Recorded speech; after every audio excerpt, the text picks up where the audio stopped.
जन्मापासून शेवटच्या क्षणापर्यंत नुसते राबणे म्हणजे आयुष्य नव्हे. स्वतःच्या समाधानासाठी आनंदाने जगणे म्हणजे खऱ्या अर्थाने आयुष्य होय. वयाला हरवायचे असेल तर आपले छंद जिवंत ठेवले पाहिजेत. मानलं तर मौज, नाही तर समस्या रोज.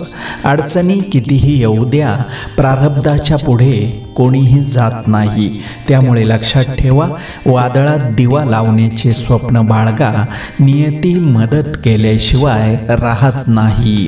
कोणी काय म्हणेल याची पर्वा करू नका, कारण तुम्हाला तुमची परिस्थिती माहीत आहे, इतरांना नाही.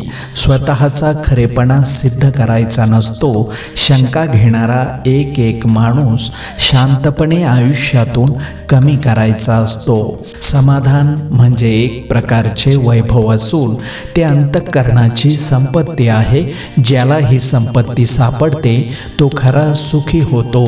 दुसऱ्याचं हिसकावून खाणाऱ्यांचं पोट कधी भरत नाही आणि वाटून खाणारा कधी उपाशी मरत नाही. संघर्ष हा यशाचा एकमेव मार्ग आहे.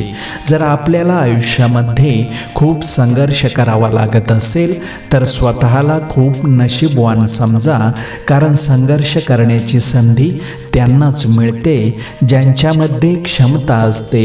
असा कोणताच माणूस नाही की त्याच्या आयुष्यात समस्या नाही, आणि अशी कोणतीच समस्या नाही की तिचं उत्तर नाही.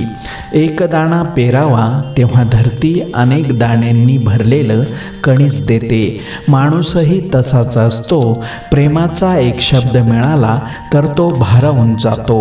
मग त्यासाठी प्रेमाची शब्दगंगा मुक्तपणे उधळायला तो तयार होतो. प्रेमाने जोडलेली 4 माणसं व त्यासाठी लागणारे 2 गोड शब्द, हे वैभव ज्याच्याजवळ आहे तोच या जगात खरा सर्वात श्रीमंत.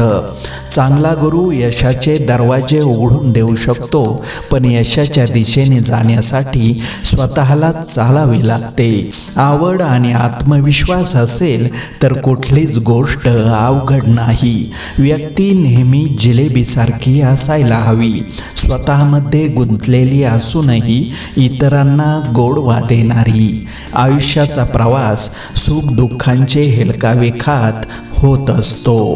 निस्वार्थी जगायचं ठरवलं की जीवाला जीव देणारी माणसंही भेटत जातात. आपल्याकडे काय आहे किंवा आपण कोण आहोत यावर सुख कधीच अवलंबून नसतं. आपल्या मनात कोणते विचार चालू आहेत यावर सुख अवलंबून असते. आनंद मिळवण्यासाठी बरंच काही जमा करावं लागतं असा आपला समज असतो, परंतु प्रत्यक्षात आनंद मिळवायचा असेल तर बरंच काही सोडून द्यावं लागतं असं अनुभव सांगतो. आयुष्य हे न उलगडणारे कोडे आहे. कितीही कष्ट केले तरी थोडेच आहे. लोभ जीवाला लागला की वाढतच जातो. कितीही कमावले तरी आपण रडतच राहतो.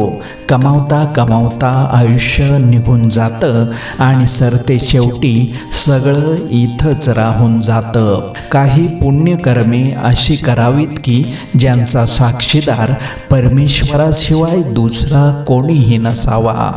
दुसऱ्याच्या सावलीत तुम्ही स्वतःची सावली कधीच बनवू शकत नाही. त्यासाठी एकट्याला उन्हात उभे राहावे लागते.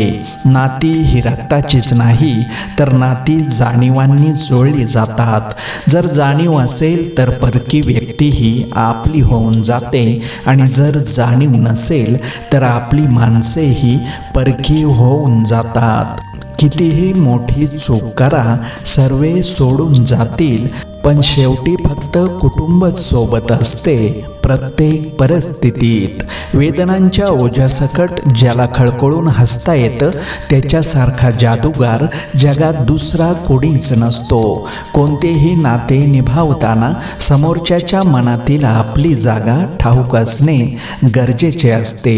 विनाकारण भावुक होण्यात अर्थ नसतो, नाहीतर आपण नाते फुलवत राहतो आणि समोरचा आपल्याला झुलवत राहतो. हिशोब ठेवत चला, कारण कारण वेळ सरली की लोक विचारतात, तू माझ्यासाठी काय केलंस? माणसाने आयुष्यात विश्वास तोडण्यापेक्षा विश्वास जपायला शिका, कारण आपल्यावर एखादी व्यक्ती डोळे बंद करून विश्वास ठेवते, हीच तर आपल्या आयुष्यातील सर्वात मोठी कमाई असते.